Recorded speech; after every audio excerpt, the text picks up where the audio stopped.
le disais, bienvenue donc à cette journée consacrée donc à la responsabilité sociétale des entreprises, quels enjeux pour les organismes de formation. Journée qui est notre dernière rencontre professionnelle de l'année 2014, rencontre professionnelle dont je rappelle qu'elles sont organisées par le CAFOC de Nantes dans le cadre de l'animation régionale de la professionnalisation des acteurs de la formation continue. Donc notre dernière rencontre de l'année consacrée donc à cette thématique de la RSE et organismes de formation, avec le choix de faire une journée complète autour de cette thématique, journée qui donc va plutôt pour la matinée, se décomposer en, on va dire, repères pratiques et outils, qui sont un peu les thématiques de la matinée. Matinée donc en 4 temps. Un premier temps où je laisserai la parole pour les repères donc à Hélène Combe. Hélène, titulaire de la chaire partenariale développement humain durable et territoire, et qui donc sera là pour la partie repères. Nous aurons ensuite Guillaume Laurent du Cariforef, que je cherche les yeux, Monsieur Laurent, qui nous parlera, qui nous démontrera le panorama des organismes de formation de la région. Cariforef a donc mené une étude dont nous aurons donc une synthèse sans doute trop rapide, mais qui nous permettra d'avoir un aperçu de ce que sont les organismes de formation au Pays de la Loire, caractéristiques, enjeux. Puis les témoignages, 2 organisations ayant déjà entamé, intégré une démarche de RSE et qui viendront donc témoigner de leur choix et de la mise en œuvre de ce choix. Et pour finir cette matinée, nous accueillerons donc Fabienne Renaud, conseillère régionale des Pays de la Loire, qui viendra parler de cette démarche régionale autour de la RSE et des outils qui ont été donc créés pour cette démarche, outils qui seront présentés en début d'après-midi par la personne qui en est le co-créateur, M. Sobjak, qui viendront donc présenter donc, ce référentiel RSE partagé région Pays de la Loire, avant qu'ensuite, eh bien, en atelier, en sous-groupe, nous ne débattions de cette question. RSE et organismes de formation, quels enjeux, quels leviers, quels freins, avant de revenir donc dans l'amphithéâtre pour une conclusion sur la thématique de cette journée. Bien, je crois que je vais pouvoir céder la parole donc, pour cette première partie à Hélène Combe. Hélène, donc titulaire de la chaire partenariale développement humain, durable et territoire, à qui nous avons demandé d'ouvrir cette journée en nous donnant effectivement les repères nécessaires à la compréhension de ce qu'est, de ce que sont les enjeux du RSE. Merci Delphine. Je mets par là.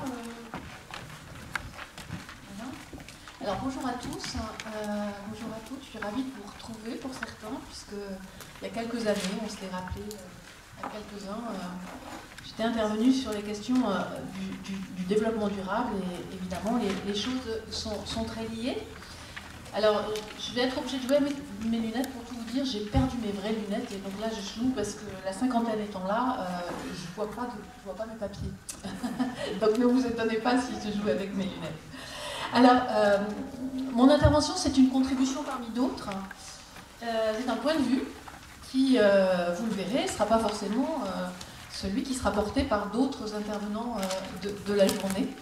Je vous propose une intervention en 3 temps, peut-être sans faire l'historique de la RSE, mais revenir quand même sur quelques étapes de l'évolution de la réflexion sur comment intégrer les questions sociales et environnementales dans le monde de l'entreprise.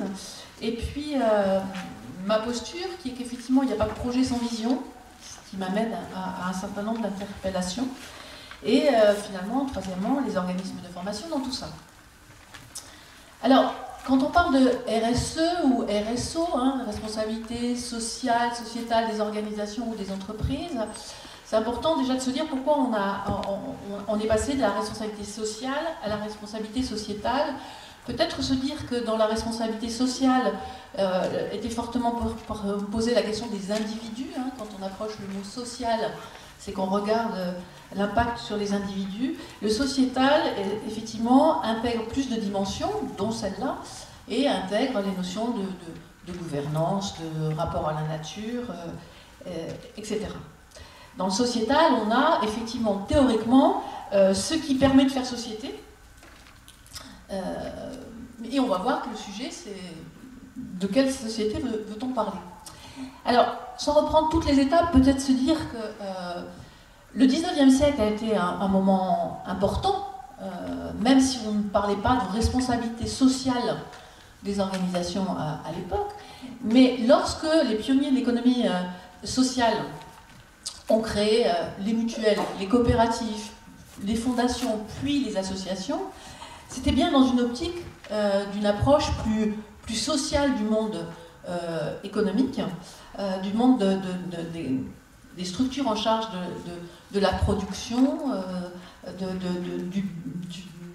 des activités diverses et variées. Et effectivement, on avait plusieurs repères pour ça.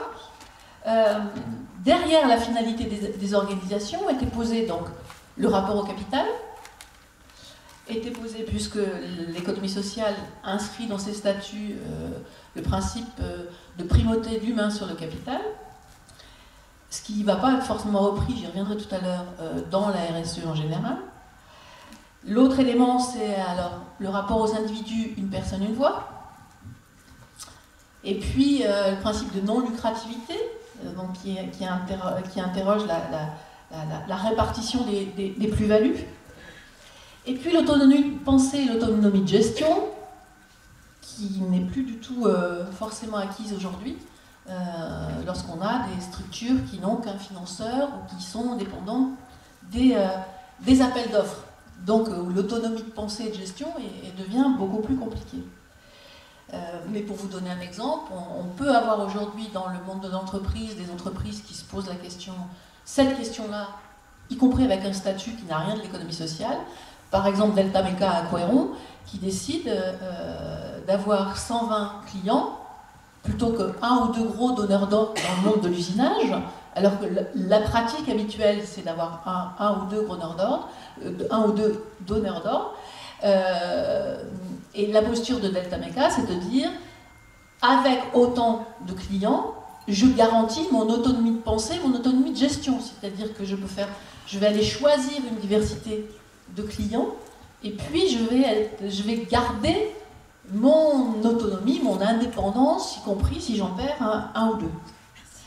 Donc ça, 19e siècle, des éléments qui sont posés, qu'on devrait retrouver aujourd'hui dans l'économie sociale et solidaire, qu'on ne retrouve pas toujours. Si je saute un peu dans le temps, les années 30. Les années 30, c'est Ford. Ford décide de changer l'organisation du travail.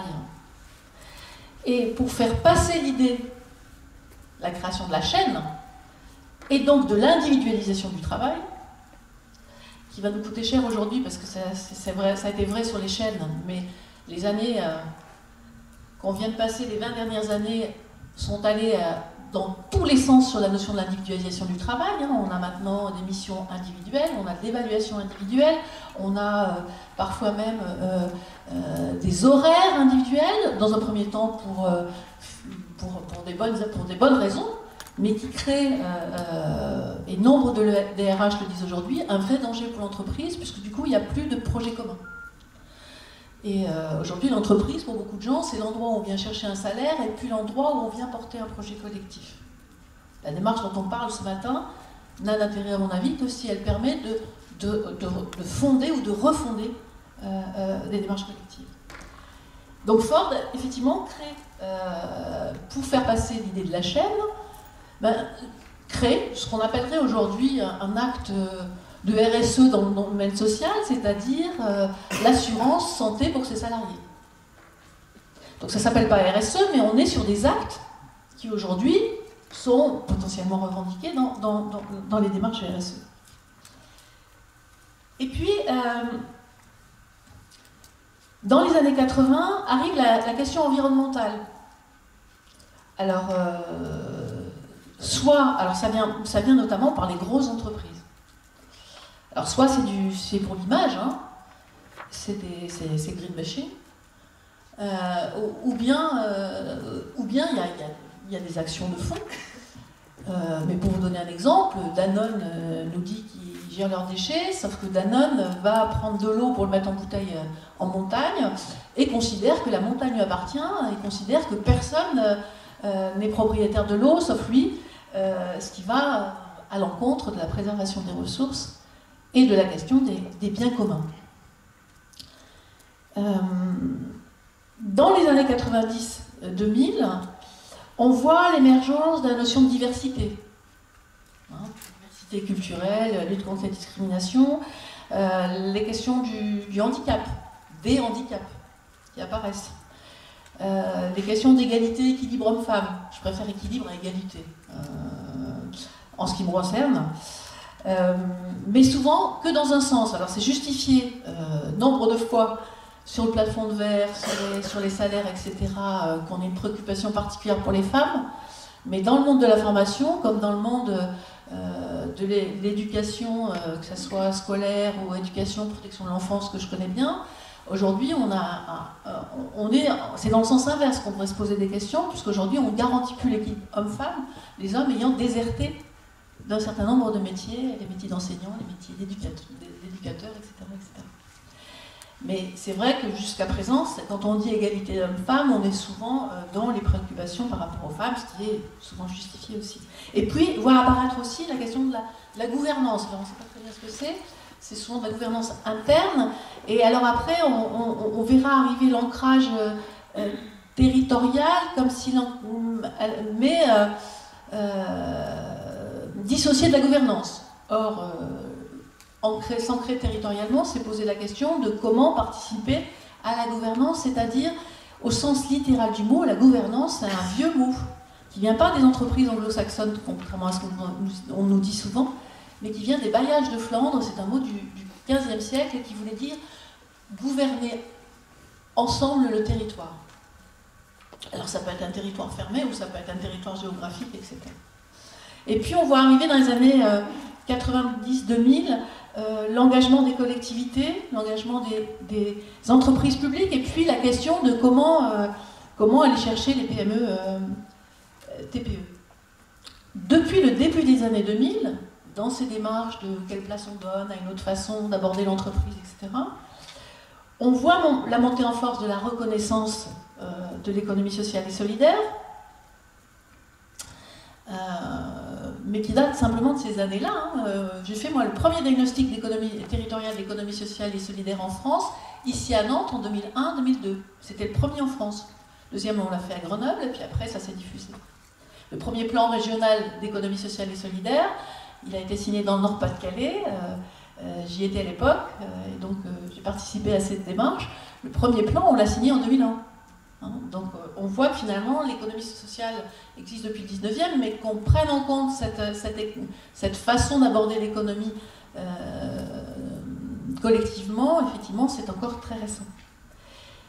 Et puis, donc, dans les années 2000, donc, la montée en force de la reconnaissance de l'économie sociale et solidaire, et puis le développement des référentiels en tout genre. Alors on voit la création de cabinets conseils, le développement des formations, le développement des démarches qualité autres que simplement techniques. Voilà un peu comment c'est dessiné au fur et à mesure l'approche RSE. Évidemment, je coupe à la serpe dans l'histoire de la RSE. On voit arriver d'autres termes aussi, dont parlera peut-être André Somsac cet après-midi, comme le Global Compact, porté au départ par les entreprises du CAC 40. On voit aussi arriver les agences de notation extra-financières pour voir comment les entreprises développent leurs pratiques de développement durable et donc leur démarche de responsabilité sociétale. Pour moi, la démarche responsabilité sociétale telle qu'elle est abordée aujourd'hui pose plusieurs problèmes.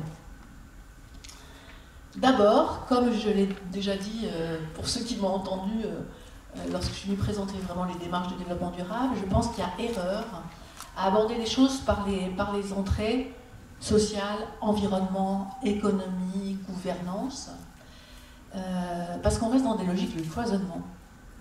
Et c'est pas parce que je vais m'occuper des déchets que je vais avoir là je vais m'occuper d'environnement, très bien.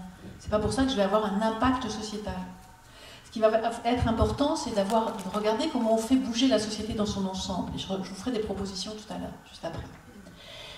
Donc pour moi, c'est un vrai problème, que je pourrais y revenir tout à l'heure. Donc ce cloisonnement fait qu'on a un cumul d'actions, mais cumul d'actions ne veut pas dire transformation. Or, l'enjeu de la RSE, qui est l'enjeu du développement durable, développement humain durable, ce qui me concerne, parce que j'insiste désormais sur ce terme-là, parce que je pense qu'il est bon de rappeler que rien ne changera sans la mobilisation humaine, que les humains sont responsables en grande partie du monde tel que, des effets dont on paye, des actes dont on paye les effets aujourd'hui, et que la transformation se fera par la mobilisation de l'humanité avant tout.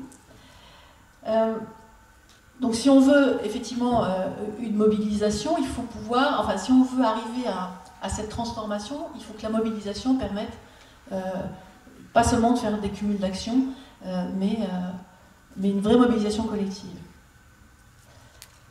L'autre problème aussi, qui est lié à ce décloisonnement, et à la création des référentiels dans ce sens, c'est qu'on va avoir des référentiels souvent un peu machine à gaz. Et on va avoir des référentiels qui sont toujours dans cette logique de cloisonnement et de cumul d'actions. Des référentiels qui, on le vérifie, ne permettent pas la mobilisation de petites structures, et notamment des PME, TPE, parce que c'est beaucoup trop lourd.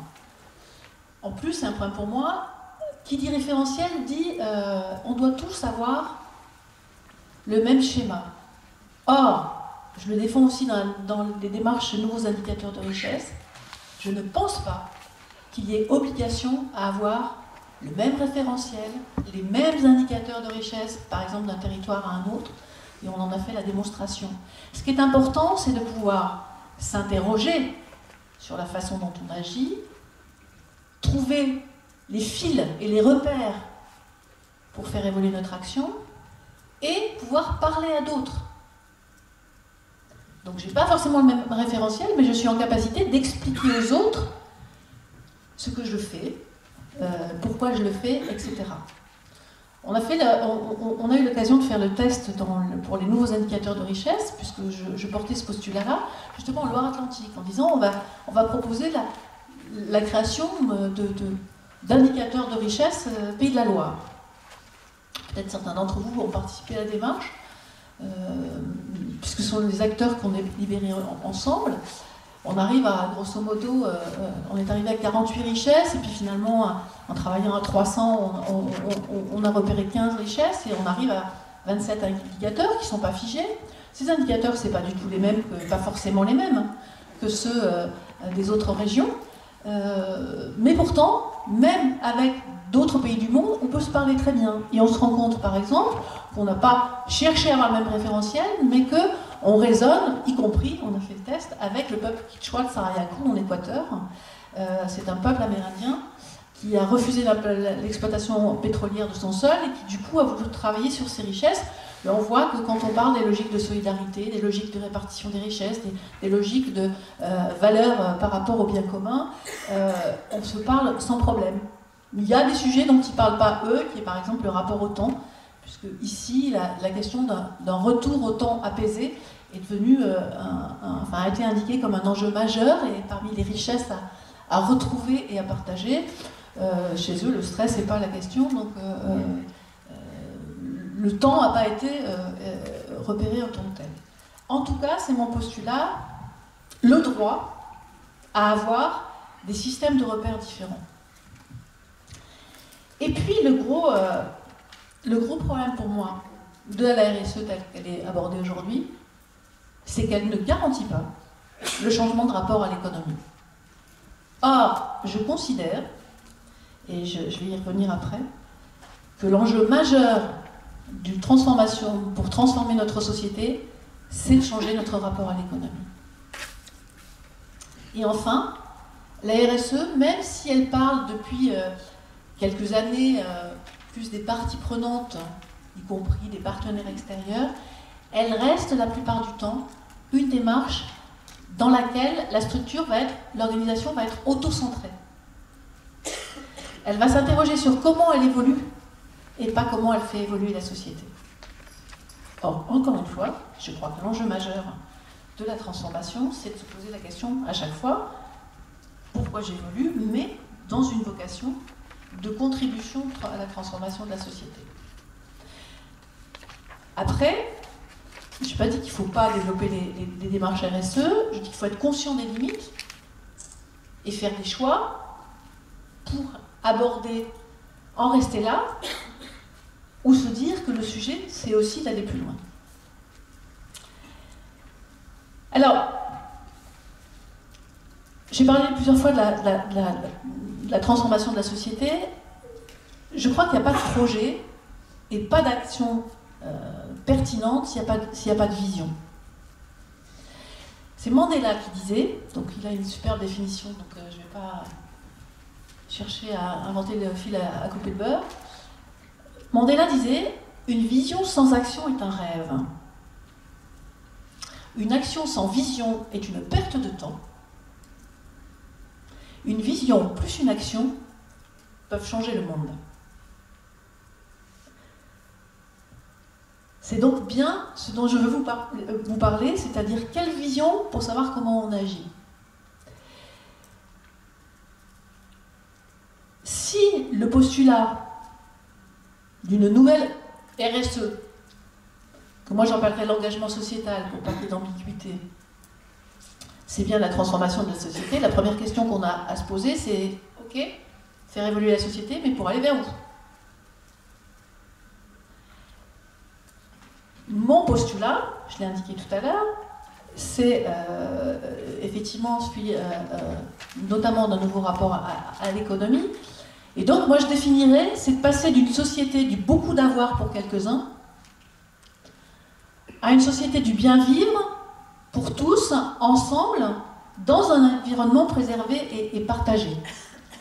C'est la définition qu'on a retenue quand on a créé en 2008 le forum pour d'autres indicateurs de richesse au niveau français et puis des réseaux de recherche plus larges. À partir du moment où si on se dit on sort du beaucoup d'avoir pour quelques-uns pour être sur le bien vivre, d'abord on est sur une approche collective, contrairement au bien-être, qui là est beaucoup plus individuelle. On a fait l'expérience là aussi sur les nouveaux indicateurs de richesse. Si on rentre par le bien-être, pour demander qu'est-ce qui compte le plus, les gens vont nous parler d'eux. Et parfois il est difficile après de passer à des démarches collectives. Par exemple une démarche de l'Europe, du Conseil de l'Europe, qui a développé un dispositif dans ce sens, et on voit, on a fait l'évaluation à Mulhouse, et on voit qu'effectivement, il peut y avoir plein de structures qui travaillent sur le bien-être, et puis ensuite, comment on fait territoire avec ça, c'est compliqué. Par contre, si on parle du bien-vivre, alors d'abord, on va parler du collectif. Qu'est-ce qui fait sens commun pour redescendre aux individus? Et aborder cette notion de passer du beaucoup d'avoir pour quelques-uns à une société du bien-vivre pour tous ensemble, ça interroge la question du rapport à l'économie. Et aujourd'hui, je me bats personnellement pour essayer de défendre un concept qu'on a essayé de lancer, qui est le concept de l'économie partagée, et qui amène à un postulat premier, qu'on remet l'humain avant le capital, qui a en jeu à intégrer systématiquement la question de la répartition des richesses, que le déséquilibre des richesses crée le déséquilibre du monde d'aujourd'hui. Et donc il faut remettre l'économie à sa juste place, c'est-à-dire au service du projet de société et pas comme une finalité en soi. Par rapport à ça, il faut se rappeler que nous sommes tous acteurs de l'économie et ne plus laisser dire, laisser faire. Il y aurait des acteurs de l'économie. Alors eux qui prendraient des décisions sous prétexte qu'ils sont actionnaires du CAC 40, grosses entreprises, etc. Parce que les patrons de PME, PMI qui se battent tous les matins, c'est pas eux qui nous imposent un point de vue qui a fait changer le monde en quelques décennies. Donc nous sommes tous acteurs de l'économie, ce qui veut dire que nous avons tous une responsabilité pour qu'elle évolue. Et l'économie partagée, pourquoi? C'est parce qu'aujourd'hui on parle beaucoup Bon, de l'économie de proximité, de l'économie circulaire, qui sont des façons de faire de l'économie pratique, mais aussi on nous parle par exemple de l'économie positive ou de l'économie collaborative. L'économie positive, finalement, ce sont des entreprises qui décident d'intégrer des notions, qu'on va dire, de RSE. Mais elles n'interrogent pas forcément la question du rapport au capital. De la même façon, l'économie collaborative, dans beaucoup de cas, c'est une économie de la mutualisation. Dans beaucoup de cas, c'est une économie qui, y compris, peut nous parler d'échanges non monétaires. Sauf que, dans un certain nombre de cas, on est dans des démarches collaboratives, d'économie collaborative, comme le covoiturage qui permet de mutualiser, mais on a derrière des entités qui restent dans une logique où le capital passe avant l'humain. Je vous donne l'exemple de Blablacar, que vous connaissez peut-être. Blablacar, c'est un site de covoiturage, super sur l'idée de la mutualisation, mais derrière Blablacar, il y a une société dont la vocation, la finalité, c'est d'amener de l'argent à des actionnaire. Donc moi, ça ne me suffit pas. Et donc aujourd'hui, j'essaye de commencer à défendre ce concept d'économie partagée. Alors on est en train de le développer là, dans le cadre de la fabrique 2040, dans le cadre avec la région, et un certain nombre d'acteurs, pour changer la donne. Alors il y a un certain nombre d'acteurs qui sont dans cette logique-là, mais justement, si on peut se repérer derrière un terme, alors moi j'ai proposé l'économie partagée, peut-être qu'il y a... Parce que derrière il y a répartition des richesses, il y a mutualisation, voilà. Maintenant, peut-être qu'on peut trouver mieux. Hein. En tout cas, il me semble que c'est un enjeu majeur de société, et il me semble que si on parle d'un engagement des organisations, il serait important que de plus en plus intègre cette dimension. Mais encore une fois, on n'est pas obligé d'être d'accord avec moi. Je vous ai dit, c'est un point de vue que je vous propose. Dès lors, si on veut développer l'engagement sociétal d'une organisation, la première question qu'on a à se poser, c'est sa finalité. Elle sert à quoi? C'est quoi sa vocation? Sa vocation, sa finalité, c'est de ramener de l'argent aux actionnaires, ou sa finalité, c'est d'avoir un rôle d'évolution de la société? Il faut se poser la question. Encore une fois, chacun fait ses choix. La finalité de l'organisation, c'est primordial. Ensuite, c'est la finalité de ses activités. Je vous parlais de Delta Meca tout à l'heure. Je vais vous donner l'exemple à partir de Delta Meca. Sa finalité, c'est de venir apporter une contribution à un bien-vivre dans la société. La finalité de ces activités, c'est de faire de l'usinage. Et donc, si je m'interroge jusqu'au bout sur la finalité de mes activités, je fais de l'usinage, mais pourquoi faire? Et aujourd'hui, Delta Meca se pose la question entre les dirigeants et les salariés, qui seront bientôt tous dirigeants, puisque l'entreprise qui a un statut en SA va passer en scope d'ici peu, ce qui est une révolution dans la filière, hein, parce que là, ça veut dire une transformation de mentalité énorme pour les salariés qui sont habitués au monde ouvrier, donc c'est le patron qui décide, et là, il a fallu faire ce chemin. Eh bien, aujourd'hui, ils sont en train de discuter, parmi les 120 clients, il y a l'armement. Est-ce que l'armement, travailler pour l'armement, c'est contribuer à la société, à une société du bien vivre ensemble, oui ou non? Et c'est pas blanc ou noir. Est-ce qu'il faut avoir besoin d'armement? Peut-être un peu. Est-ce qu'il n'en faut pas du tout? Peut-être aussi. En tout cas, c'est la discussion sur à quoi servent les activités qu'on mène au fond. Pareil dans la formation. Est-ce que je forme pour que des gens, effectivement, puissent évoluer en émancipation, puissent évoluer en qualification? Très bien, mais en qualification, pourquoi faire? Quand je forme des gens à rentrer, à évoluer en qualification de marketing forcené, est-ce que je contribue à la société pour aller dans le bon sens? Peut-être. Peut-être pas. Si je forme effectivement au sein de grands groupes dont le premier rôle c'est d'amener de la... c'est de faire consommer en masse, c'est de soutenir l'obsolescence des matériaux et c'est d'apporter du financement aux actionnaires. Est-ce que je contribue à l'évolution de la société que je cherche? Peut-être, peut-être pas. Voilà, donc finalité de l'organisation et puis finalité des activités. C'est le rôle sociétal des activités qui est posé derrière. Derrière la question du rôle sociétal, c'est aussi la question de l'usage plutôt que de la possession qui est posée. Et ça va nous amener à l'open source, mais dans ce sens-là, parce que là aussi, dans l'open source, on peut penser que tout ce qui est open source nous amène à une autre façon de mutualiser, un autre rapport à l'argent, etc. C'est vrai pour un certain nombre d'éléments, c'est pas vrai du tout. Pour d'autres activités, par exemple, on a des grosses boîtes qui vont faire l'open source sur un brevet à un moment donné, parce qu'en fait, ça va faire remonter l'open source, ça fait remonter d'autres idées. Donc, à partir du moment où on a bien exploité un brevet, on va le passer en open source, et comme ça, on va aller chercher des idées vers l'extérieur qu'on pourra se réapproprier après pour reposer des brevets. Mais cette question de l'usage plutôt que de la possession, c'est celle qu'on va retrouver derrière l'économie partagée. C'est effectivement plutôt que d'être chacun dans notre logique de tout avoir pour chacun d'entre nous, ça va être de comment promouvoir la mutualisation, pouvoir servir à d'autres, etc.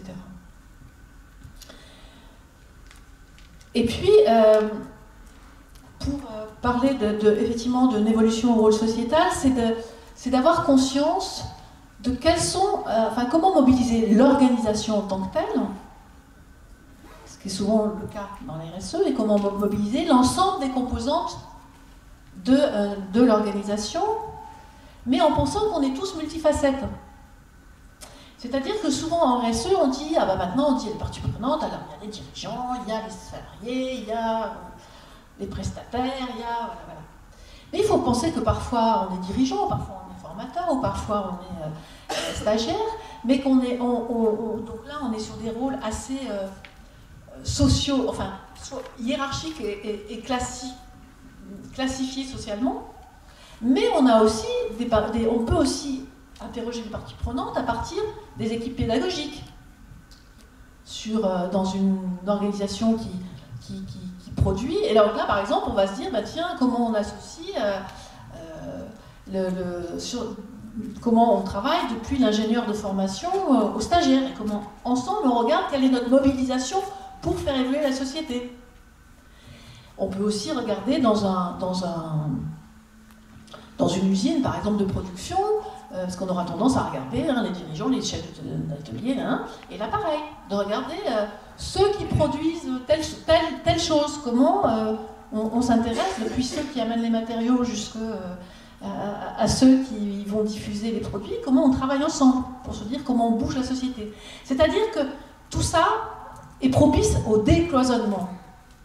Et l'un des enjeux de la transformation de la société, c'est le décloisonnement.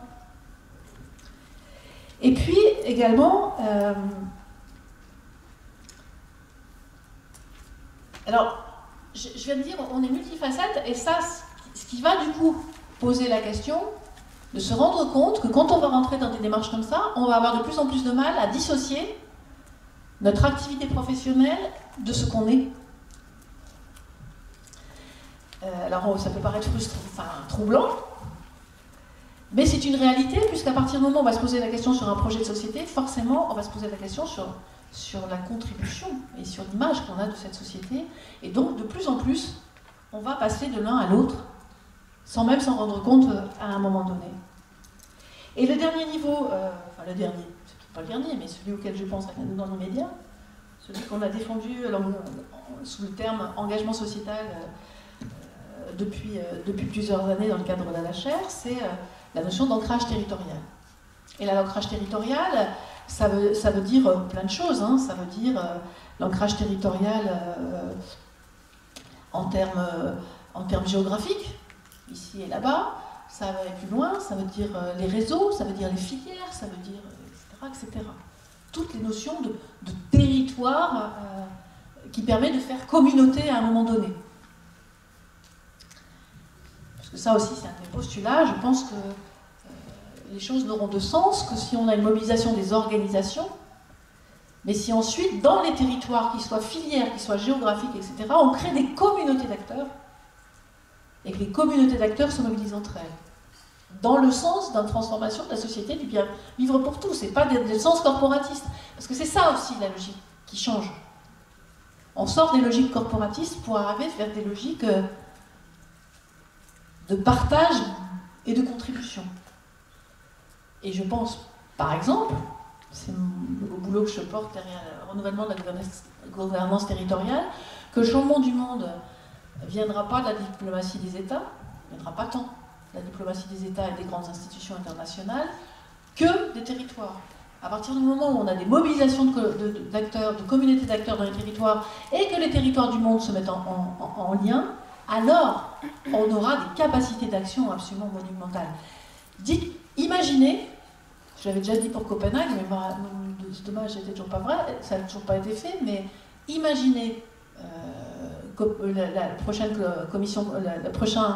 rencontre climat 2015 à Paris, si on avait non seulement les États, non seulement les associations de collectivités, mais si on avait des communautés d'acteurs de territoire qui étaient à Paris et qui disent aux États, en bout de compte, bon, vous ne voulez pas aller là, là, là, mais nous, on vous dit qu'on y va quand même.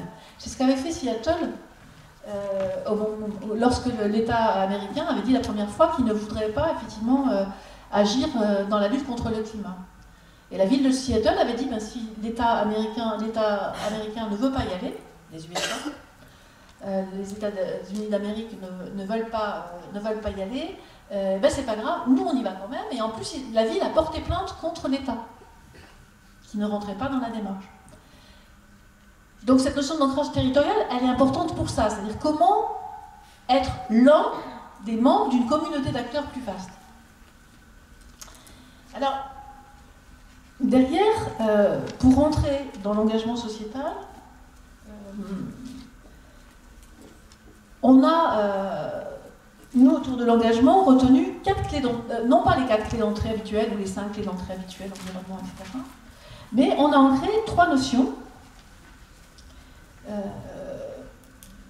qui, de toute façon, sont transversales. Et je vous dirai tout à l'heure comment on les travaille plus finement. C'est la notion de responsabilité, c'est-à-dire être conscient des actes qu'on pose, des impacts qu'ils ont, et faire des choix. Le deuxième niveau, c'est celui de la solidarité, non pas la vision étriquée habituelle, on fait de l'assistance, de l'assistanat. Solidarité en latin, c'est en solido, ça veut dire en entièreté. On est solidaire parce qu'on est membre d'un tout. Et que si l'une des entités du tout va mal, le tout ne pourra pas fonctionner.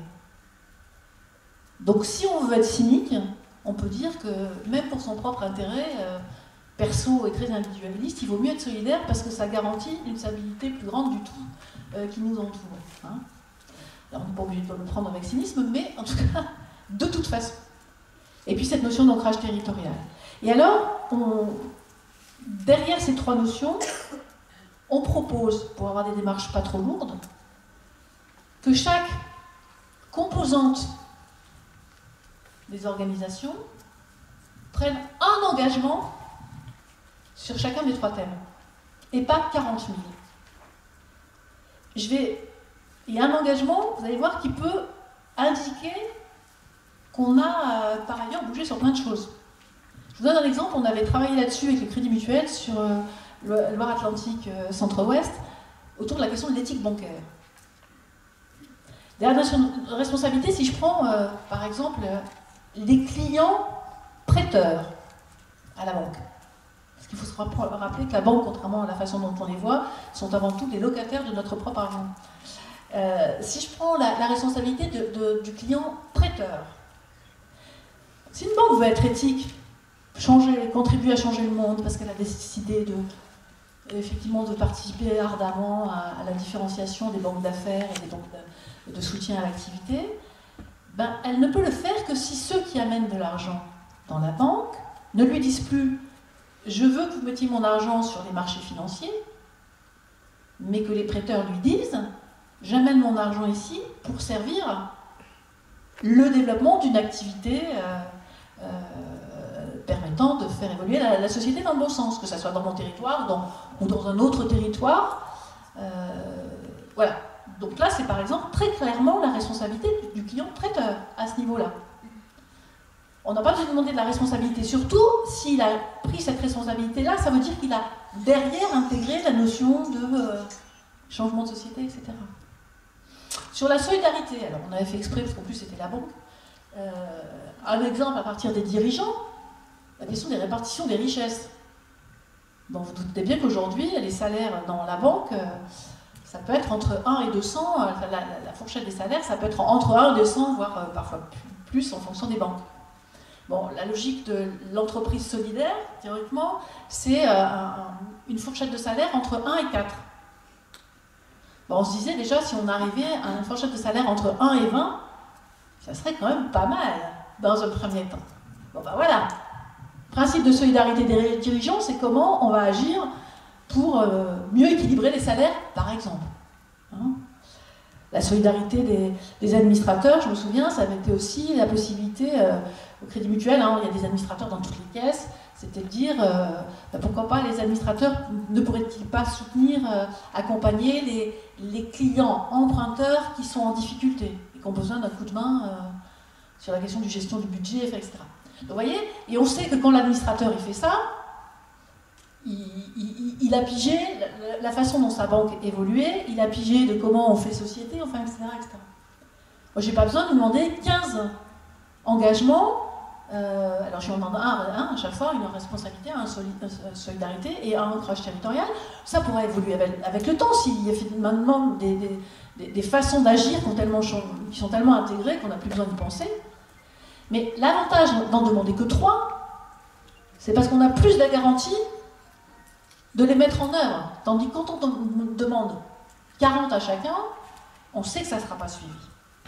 Et si j'en demande 3 à chaque partie prenante, comme quand on va diversifier les parties prenantes, on va déjà avoir 4, 5, 6, et puis en fonction de la façon dont on aborde ça, simplement de façon cloisonnée ou de façon transversale, on va pouvoir avoir des engagements, donc 3 multipliés par, etc. Et donc vraiment faire évoluer fondamentalement les organisations. Et donc l'ancrage territorial, bon, bah, par exemple pour le Crédit Mutuel, c'était comment la banque met en place donc une fondation pour venir soutenir des actions territoriales, comment les administrateurs de la banque ou les dirigeants de la banque ou les salariés de la banque vont contribuer au débat sociétal, etc. Donc 3 clés d'entrée derrière l'engagement sociétal. Après, c'est de poser la question de ce que j'évoquais tout à l'heure, la finalité de l'entreprise, l'utilité sociétale des activités, l'ancrage territorial. Alors, les organismes de formation dans tout ça, allez-vous me dire, je regarde un peu là quand même. Donc, il y a un temps préalable, à mon avis, qui est de dire où en sommes-nous ? Où en sommes-nous ? À quelle société voulons-nous contribuer ? Finalement, c'est de se mettre dans des logiques de prospective, non pas dans la prospective telle qu'on l'a connue depuis les années 50. Moi, j'ai connu ça depuis les années 90 dans les questions territoriales. C'est la prospective de ceux qui vont nous dire tel que sera le monde après. Et puis on sait bien que tous ceux qui veulent nous dire tel que le monde sera après, on fait le constat 10, 20, 30 années après que ça ne s'est pas passé comme ça. Donc la prospective, l'enjeu de la prospective aujourd'hui, c'est pas de dire tel que sera le monde après, l'enjeu de la prospective aujourd'hui, c'est de dire tel qu'on voudrait qu'il soit. Et du coup, de mettre en œuvre le chemin, la transition. Hein, c'est toute la différence entre transformation sociétale et transition. Aujourd'hui, on nous parle de transition énergétique sans jamais avoir vraiment acté la transformation qu'on va obtenir au bout, parce que c'est poétiquement trop compliqué à porter. Hein, donc, sauf que faire un chemin sans savoir où on va, c'est pas sûr que ça nous amène sur un autre cap. Donc cette logique, à quelle société souhaitons-nous contribuer, et du coup, comment envisager le rôle de la formation dans tout ça? Est-ce qu'on veut un rôle de la formation, j'allais dire, ça va être dur hein, le terme, mais formatage, c'est-à-dire unifiant un peu la façon de penser, nous calant dans des référentiels, etc. Ou est-ce qu'on veut être dans une formation aussi potentiellement, alors et où, ça peut être et, hein, mais fondamentalement émancipatrice pour les communautés d'acteurs, pour les organisations, pour les individus. Je sais que vous parlez maintenant dans votre réseau d'organismes autonomisants, mais là, si j'ai bien compris, c'est surtout l'adaptation des stagiaires. Moi, je pense que c'est plus vaste que ça, c'est pas seulement de l'autonomie qu'il va falloir discuter, c'est vraiment l'émancipation, c'est-à-dire être en capacité d'être dans de la libre pensée, qu'on soit dans une fonction ou dans une autre. Et c'est indispensable pour pouvoir être dans la notion de responsabilité, par exemple. Si je n'ai pas ma propre capacité de penser, comment je peux analyser les actes que je pose, les effets qu'ils ont, et comment je fais mes choix? Donc c'est fondamental pour moi. Et il me semble qu'effectivement, il y a un rôle absolument indispensable de la formation dans ce cadre-là. Vous reposez la question dans ce cadre-là, l'unité sociétale de la formation que j'évoquais tout à l'heure. La formation pour servir à quoi? Et puis, est-ce que la formation, elle va effectivement être dans un chemin linéaire? Je sais que ce n'est pas le cas côté de vos organisations, ça se pose pour d'autres, mais est-ce que la formation, c'est effectivement reconnaître simplement les compétences des gens, ou est-ce qu'on avance enfin dans la question de la reconnaissance des capacités, comme disait Amartya Sen? C'est-à-dire tout ce que savent faire les personnes qui leur permettent d'agir comme acteurs de l'évolution de la société. C'est vraiment un nouveau rapport à l'expertise pour moi qui est joué, c'est-à-dire sortir des logiques qu'il y a d'expertise académique ou d'expertise technique, mais rentrer dans la logique qu'il y a des expertises et qu'elles ont toutes autant de valeur. Simplement, on va les appeler à des moments différents, et surtout ce qui va être intéressant, c'est de les croiser. Il y a des expertises académiques, on en a besoin. Il y a des expertises techniques, on en a besoin. Et puis, il y a des expertises politiques, on va dire, que ce soit des dirigeants de collectivités, que ce soit des dirigeants d'associations, que ce soit, etc. Politique dans le sens prendre des décisions, je dis ceci, de politiciens, qui est plus restreint. Par rapport à ça, on a aussi l'expertise du vécu. Et dans l'expertise du vécu, il y a des plus-values absolument géniales pour faire évoluer la société. Par exemple, quand aujourd'hui on sait la difficulté d'un certain nombre de personnes d'origine étrangère à trouver leur place, quand est-ce qu'on reconnaîtra leur capacité d'adaptation, qui est un des enjeux majeurs du monde qui bouge tout le temps, qui bouge très vite? Quand est-ce qu'on leur reconnaîtra leur capacité à parler plusieurs langues, etc., etc. Alors peut-être qu'elle ne parle pas toujours, que la deuxième, c'est pas forcément celle qui est bien dans les référentiels. Hein, je suis très liée à la Centrafrique, je serai d'ailleurs bientôt centrafricaine aussi. Le sango, il s'est pas reconnu comme, effectivement, autant que l'anglais. Pourtant, parler sango et parler français, en même temps, et avoir appris les deux langues, c'est des capacités de base à parler d'autres langues qui sont assez fabuleuses. Sauf qu'il faudrait peut-être leur reconnaître ça avant de les mettre dans des schémas d'apprentissage à la formation qui est la même que quand on est passé dans des filières depuis qu'on est gamin, etc., etc. Donc la notion de nouveau rapport à l'expertise et donc cette notion de capacité qui est un enjeu majeur pour moi dans l'évolution globale de la société et donc évidemment dans le rôle des centres de formation. Et pour vous dire pour vous faire connaître un projet qui pourra vous intéresser, liant la reconnaissance des capacités et la reconnaissance à valeur égale des différentes expertises, on est en train de travailler avec tous les acteurs des Dervalières, donc c'est un des quartiers de Nantes, à la création d'un institut populaire des savoirs partagés. C'est né en fait à la suite d'une conférence où j'ai fait intervenir à Nantes Dominique Méda, qui est sociologue et philosophe, sur nos changements du monde et notamment le rapport au capital, puisqu'elle travaillait sur la fausse bonne idée de la croissance. Et en fait, j'ai fait exprès de faire la conférence, de proposer aux acteurs de la Dervalière qu'elle se fasse dans le quartier, la maison de quartier des Dervalières. Ce qui nous a permis aussi, ce qui m'a permis moi de mettre en place la conférence et puis un groupe, comme on fait dans le monde universitaire, de discutants qui interrogent la conférencière ensuite. Et parmi les discutants, il y avait des gens du quartier et du coup qui n'avaient jamais pris la parole en public face à un philosophe, etc. Et après, on s'était dit, on ne va pas s'arrêter là. Et c'est comme ça qu'est née cette idée de l'institut partagé, en disant, on va créer un institut dans lequel on pourra se former mutuellement. C'est-à-dire que, oui, on pourra se former en entendant ceux qui sont d'habitude enseignants, spécialistes d'un thème, mais eux aussi pourront venir se former en nous entendant, nous, acteurs des Dervalières. Donc le projet est en train de monter. Par rapport à ça, alors j'en étais sur effectivement l'expertise, peut-être pour avancer. Ensuite, donc je ne vais pas m'arrêter parce que j'en ai parlé plusieurs fois. Effectivement, donc où en sommes-nous? Alors oui, où en sommes-nous, c'est la question des valeurs, excusez-moi. Donc si vous voulez dérouler le préalable, c'est quelles sont vos valeurs? C'est indispensable pour savoir après qu'est-ce qu'on va faire. Quelles sont nos valeurs, hein, qui passent par tout ce que je viens d'évoquer, à quelle société voulons-nous contribuer, etc. Le deuxième niveau, c'est celui des activités, je ne vais pas y revenir. Quelle unité sociétale de nos activités? Le troisième, c'est ça des outils de pilotage. Alors effectivement, est-ce qu'on veut un référentiel unique avec plein d'autres? Est-ce qu'on veut des outils de pilotage qui vont nous permettre de nous interroger en permanence?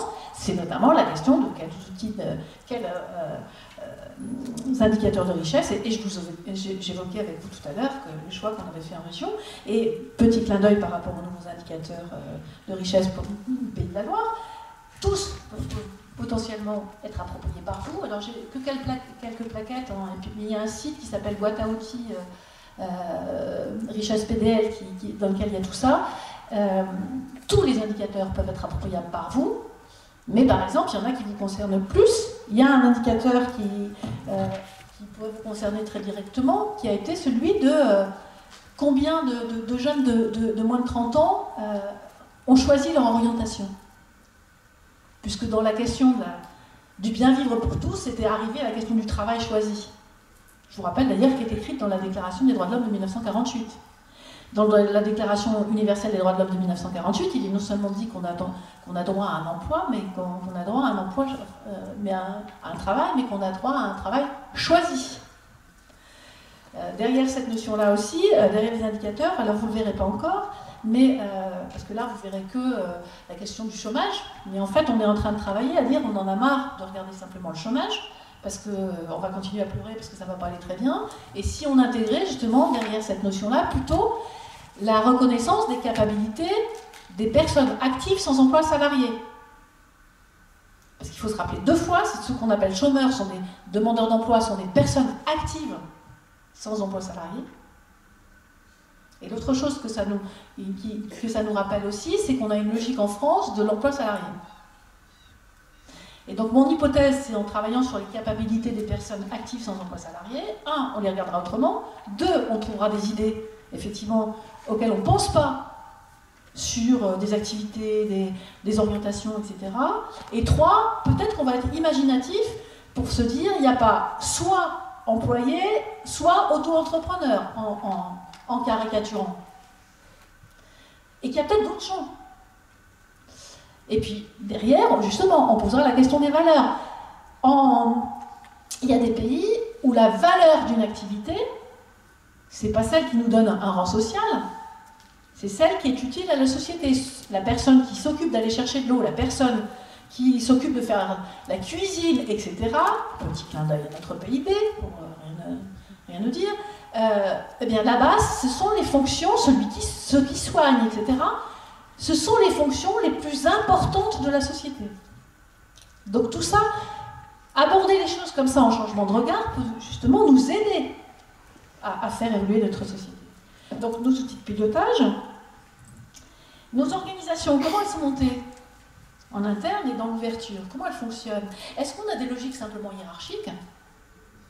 Est-ce qu'on a des logiques aussi et ou collaboratives? Est-ce qu'on a des logiques qui sont dans des approches d'individualisation du travail, ou est-ce qu'on a des logiques dans l'intelligence collective? Et dans le monde de la formation, moi je cite toujours, par exemple, le triptyque de l'éducation, mais pourquoi pas s'approprier dans la formation plus largement. Le triptyque de l'éducation au Québec, c'est 1, le respect de soi, l'estime de soi, 2, le respect des autres, 3, l'intelligence collective. On est plus intelligent à plusieurs, donc à partir de là, la question c'est pas la notation, la question c'est qu'est-ce qu'on fait ensemble. Donc il y a encore loin à ce qu'on fasse ça dès le début de la formation initiale, mais pourquoi pas s'approprier dans différents endroits. Et puis 5, donc je l'ai évoqué plusieurs fois, mais là j'essaye de vous redonner un peu valeur, activité, outils de pilotage, organisation de territoire. Et puis, quelles sont les pratiques et les comportements de nos différentes composantes? Alors pourquoi j'évoque tous ces niveaux-là? C'est parce que derrière tous ces niveaux-là, il y a des questions intimement humaines et culturelles. Je dissocie pratique et comportement, parce qu'on mélange souvent les deux. Souvent on nous dit changez vos comportements, gérez vos déchets. C'est pas un comportement, c'est une pratique. Pratique, c'est les actes que je pose. Le comportement, c'est la façon dont j'agis. Le comportement, un exemple. La façon dont je vais vous dire bonjour. Si je suis anglais, je vais rester à distance. Si je suis brésilien, je vais vous prendre dans les bras. La déférence que je vous porte, c'est la même. Simplement, dans ma culture, se dire bonjour instinctivement, ça se fait comme ça. Instinctivement, comment on va réagir, nous les Français, comment c'est ancré maintenant dans nos gènes. Quand on va pas bien, on prend des antidépresseurs. Hein, c'est notre spécificité internationale. Voilà. Il y a des pays où on fait de la méditation, etc.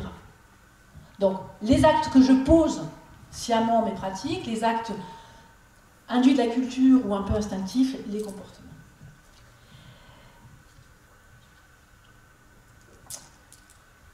Donc, pour moi, l'idée, c'est que vous travaillez sur ces préalables-là, ces 7 préalables-là, pour avoir conscience de qui vous êtes, etc. Et qu'ensuite, donc, vous passiez sur le stade que j'ai évoqué tout à l'heure, le stade de faire entrer une démarche collective autour de l'engagement sociétal et de ses différentes composantes, avec un engagement par thème. Je ne vais pas le reprendre complètement, responsabilité, donc des stagiaires, des dirigeants, etc., des équipes pédagogiques, etc., etc. La solidarité, l'ancrage territorial. Mais il me semble que le préalable des 7 niveaux avant est un préalable important pour savoir qui vous êtes en fait. Et c'est à partir du moment où vous savez qui vous êtes, quand je dis ça, c'est le collectif, hein, qui vous êtes, que vous pouvez décider de comment vous agissez collectivement autour d'une démarche collective. Derrière les démarches d'engagement sociétal et plus globalement de transformation sociétale, c'est un chemin en devenir. Hein. Je l'avais déjà dit moi dans le cadre des démarches de développement durable plus globalement, et je le disais déjà quand j'étais gérante d'une coopérative de conseil. Je pense que se pose la question de la capitalisation et de la diffusion, et se pose la question de la propriété. Pour moi, il n'y a pas de propriété intellectuelle en développement durable, en engagement sociétal ou en action, en contribution pour l'évolution de la société.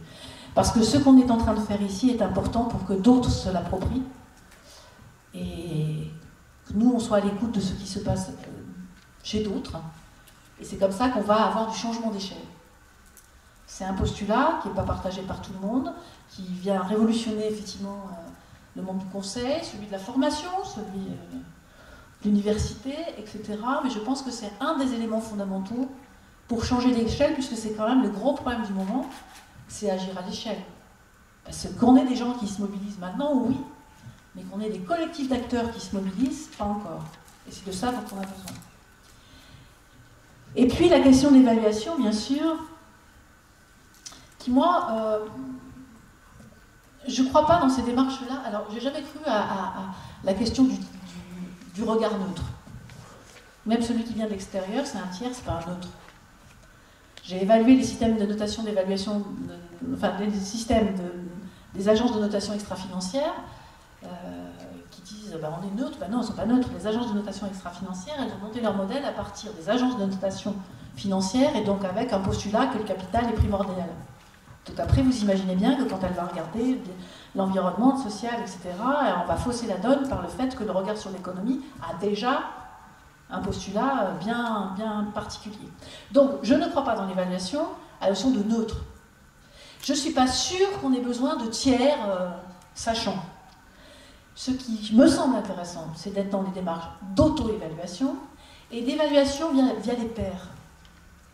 D'auto-évaluation collective, c'est-à-dire d'auto-évaluation, pas du centre sur lui-même, du centre de formation avec ses organisateurs, et la notion d'évaluation par les pairs qui est très intéressante, c'est-à-dire de demander à des acteurs d'un autre centre de formation de venir regarder comment on agit en engagement sociétal. Ce qui nécessite effectivement l'état d'esprit de la capitalisation partagée, évidemment. La sortie de la logique de concurrence, compétition, qui fait que je borne toutes les lignes. Mais pour avoir vécu l'expérience à la fois entre des territoires, entre des organisations, c'est vraiment très très intéressant. Et quand je dis des acteurs d'un autre organisme de formation, pas seulement les professionnels du centre de formation, mais potentiellement un ou deux acteurs du territoire, de l'autre centre de formation, etc. Et ça donne des résultats très très intéressants en termes de questions posées. Et vous pouvez faire là des revues des parties prenantes ou des revues par les pairs. Et le principe des revues par les pairs ou des revues par les parties prenantes, je pourrais vous donner un petit document méthodo si vous voulez, c'est qu'en fait vous pouvez faire une première séance où en fait vous allez présenter la façon dont vous agissez. Ensuite, les acteurs qui sont là vont vous poser des questions, vous ne répondez pas. C'est hyper frustrant, hein. Et vous ne répondez pas. Et il y aura une deuxième séance où, après avoir travaillé avec le collectif d'acteurs de votre organisme de formation, vous allez revenir vers ceux qui ont participé à la revue et vous allez leur dire, voilà, par rapport à vos réactions, vos propositions, etc., ça en prend pour telle raison, ça en prend pas pour telle raison, ça on n'a pas compris, ben, ça on faisait déjà, etc., etc. Et cette deuxième séance, ça vous permet d'être dans un échange à nouveau très apaisé, alors que sinon le risque, c'est si on répond tout de suite aux interpellations, on va avoir envie de se justifier. Et donc de ne pas être dans l'écoute. Alors vous verrez, c'est vraiment une démarche super intéressante. Elle demande que 2 temps de mobilisation, parce qu'on sait tous qu'il ne faut pas en mobiliser 15 000. Mais par contre, elle est très enrichissante aussi sur l'apport, sur l'écoute, etc. Voilà, je vais m'en arrêter là. Vous l'avez entendu, pour moi, l'enjeu de la mobilisation des organismes de formation dans notre monde et dans notre société en mouvement, et notre société troublée, c'est l'ouverture, le décloisonnement, et c'est la diffusion, voilà, pour changer l'échelle. Il me semble qu'on est dans un moment où on doit lutter contre 3 défaitismes. On doit lutter contre un défaitisme stratégique.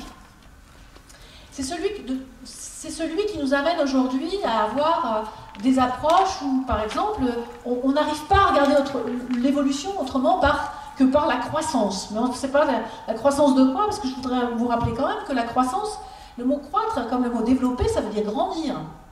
Aujourd'hui, on ne prend même plus le temps de dire la croissance via un modèle de mondialisation capitaliste. Pourtant, c'est ça que ça veut dire. Hein. On dit la croissance, ça y est. Mais c'est ça que ça veut dire derrière. Et on n'arrive pas à penser le monde autrement. Alors ça, pour plusieurs raisons. Il y a le défaitisme stratégique, c'est-à-dire des gens qui nous disent qu'on ne peut pas penser autrement parce que finalement, ils auraient trop à perdre. Donc, ça c'est comme ça, on ne peut pas faire autrement, il faudra ajuster, etc. Hein, l'ajustement, la transition, etc. Le deuxième niveau de défaitisme, c'est celui de la paresse citoyenne ou intellectuelle. Pour un certain nombre, ça va pas si mal quand même, ça va pas très bien, hein. Puis on voit que le monde va pas bien du tout, mais ça va pas si mal, quoi. Puis ça paraît vachement compliqué de bouger les lignes, quoi. Puis alors, finalement, moi je suis si petit, voilà. Donc, on va en rester là. Alors il faut toujours se rappeler qu'effectivement, on est tous acteurs de notre monde, de notre économie, etc. On avait l'habitude de dire avec Jean Fabre, un ami à moi qui était l'ancien directeur adjoint du programme des Nations Unies à Genève, on a tendance à toujours dire on est maintenant 7 milliards de fourmis, si chaque fourmi fait sa part, on va transformer le monde. Se rappeler aussi que comment on a contribué, comment les consommateurs du monde, du coup des consommateurs du monde, ont contribué à faire évoluer la situation en Afrique du Sud, et la fin de l'apartheid, elle vient de différentes choses, et notamment de la mobilisation des consommateurs du monde avec le boycott des oranges sud-africaines, qui a fait chuter complètement un pan d'économie sud-africaine. Alors on peut se dire, ouais, c'est terrible pour les salariés de cette filière, oui, mais sauf que faire chuter le pan d'économie, ça a permis qu'il y ait une mobilisation de remise en cause, ça a contribué à la mobilisation pour la remise en cause de l'apartheid. Et puis, le troisième niveau, c'est celui du défaitisme de résignation. Il y a des gens pour lesquels c'est vraiment trop dur. Donc aujourd'hui, le défaitisme de résignation, il est dangereux si on ne travaille pas à l'émancipation, parce que c'est ce défaitisme qui peut amener, et moi je l'ai vu en Centrafrique, mais on le voit ici aussi, à ce que des gens s'enferment dans des religions ou d'autres mouvements potentiellement extrémistes. Et en tout cas, amenant une pensée très fermée et très unique. Donc je pense qu'on a à lutter contre les trois. Je pense que le plus dur, c'est sans doute le premier, lutter contre le défaitisme stratégique. Mais à partir du moment où on arrive à travailler sur les deux autres, on va faire masse pour faire bouger le premier.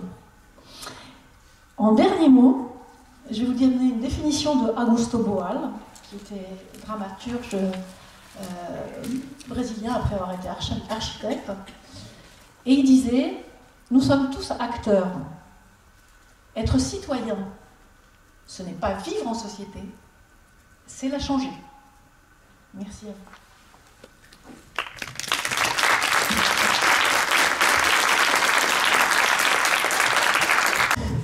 Alors, un temps pour quelques questions, quelques interventions, quelques commentaires.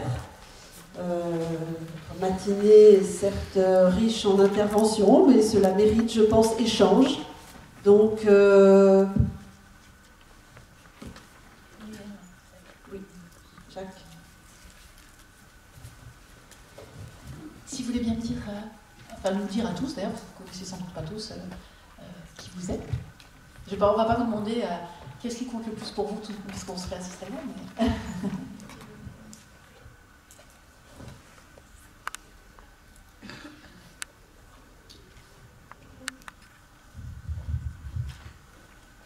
Donc Ingrid Dumont, je suis consultante et ancienne DRH.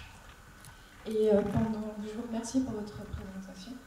Même si je ne suis pas entièrement d'accord sur tout, il y a quand même pas mal de points qui nous réunissent, notamment sur la vision des entreprises.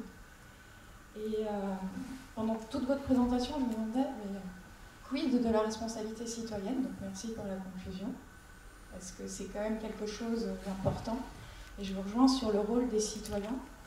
Par contre, j'ai besoin d'une précision sur l'autonomie et l'émancipation, parce que pour s'émanciper, il faut quand même une certaine indépendance financière à la base.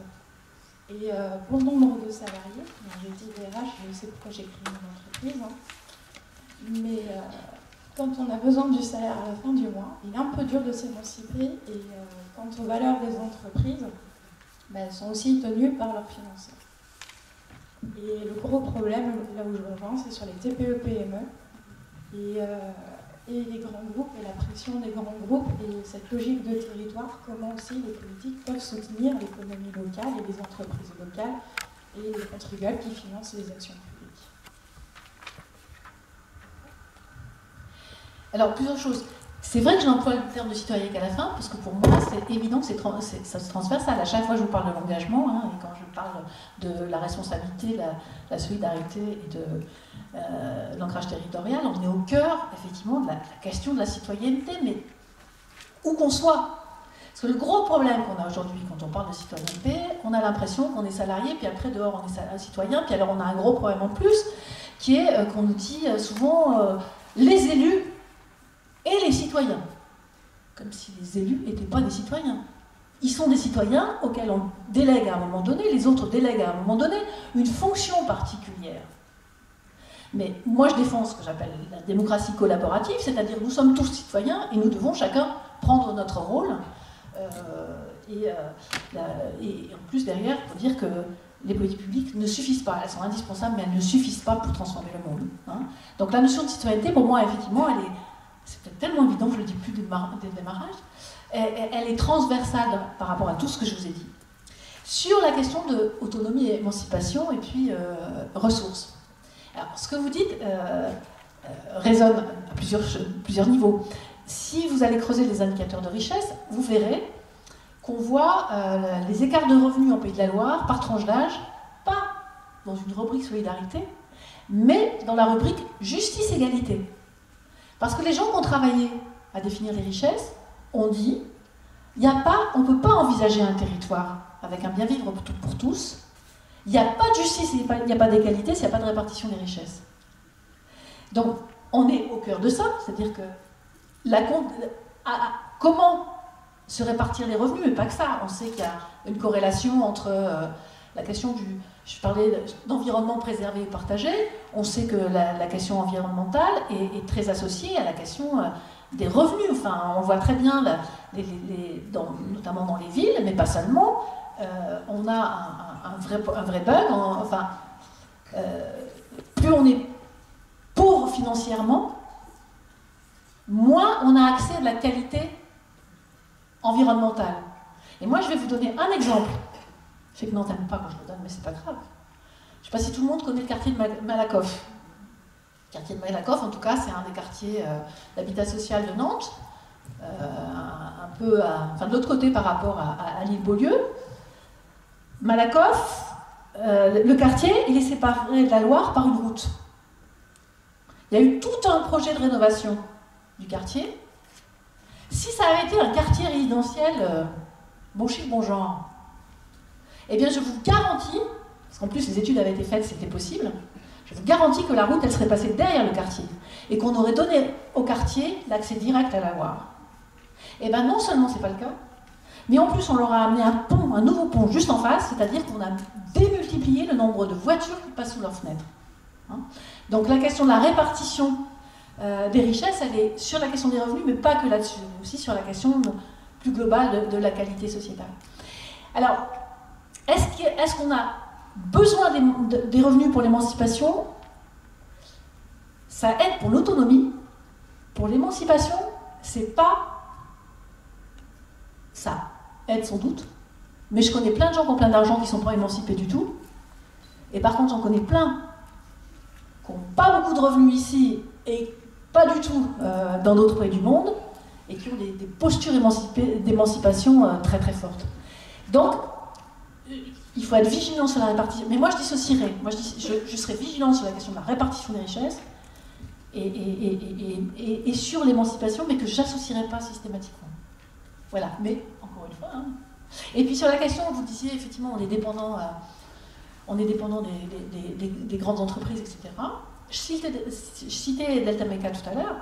Le monde de l'usinage en France, oui, le monde de la métallurgie, c'est de bosser pour un ou deux donneurs d'ordre, et notamment dans la région pour Airbus. Imaginons, c'est arrivé à certains, Airbus dit j'arrête de travailler avec vous, non, c'est toute l'entreprise qui tombe. Et eux, ils ont créé la boîte, c'est une PME, ils sont 34, la boîte a 4 ans, ils sont 34, ils ont commencé à 3, et ils ont 120 clients, justement, pour ne pas être dépendants d'un donneur d'ordre. Donc, c'est pas facile, ça nécessite pour que les PME et TPE fassent des choix, ça nécessite qu'elles prennent des postures. Par exemple, autre exemple, que je connais bien, mon mari dirige une petite entreprise d'interprétariat de traduction et de documentation technique. La traduction, il y a longtemps que c'est un métier mondialisé. C'est pas dur de faire travailler des traducteurs à travers le monde. Hein. Ça coûte moins cher de faire travailler un traducteur qui est à Calcutta, en Russie, que de faire travailler un traducteur qui est en France ou en Europe, etc. Alors, elle me disait comment je m'en sors avec ça. On se connaît, évidemment, je le titille là-dessus. Il dit comment je m'en sors? Parce que quand je réponds à un appel d'offres ou quand je réponds à un donneur d'ordre, je fais comment? Parce que si moi je mets dans mon devis forcément des traducteurs d'ici, je serai plus cher. Et comment c'est que c'est encore un des critères? Bonjour. Alors maintenant, il fait un double devis. Il fait le devis avec des traducteurs qui sont... Donc on ne garantit pas les conditions de travail. Puis effectivement, il fait un devis avec des traducteurs qui sont ici, qui sont mieux payés, ça c'est sûr. Et c'est le donneur d'ordre qui choisit. À lui de prendre sa responsabilité. Lui, il a pris sa responsabilité de proposer les deux actions, les deux possibilités. Il est prêt à mettre en œuvre. Et le donneur d'ordre, comme je disais tout à l'heure, je disais responsabilité, solidarité, eh bien, la responsabilité du donneur d'ordre, elle est là, par exemple. Je ne dis pas que c'est simple, ça ne se fait pas en 5 minutes. Hein. C'est comme quand Delta Meca se pose la question de travailler avec l'armement. D'abord, peut-être qu'ils décideront de garder, puis s'ils arrêtent avec l'armement, il va falloir qu'ils ouvrent un nouveau champ, etc. Hein. Mais en tout cas, il y a des voies possibles. Là encore, ne soyons pas défaitistes. Ça ne tombe pas d'en haut. À mon point de vue. Merci Hélène.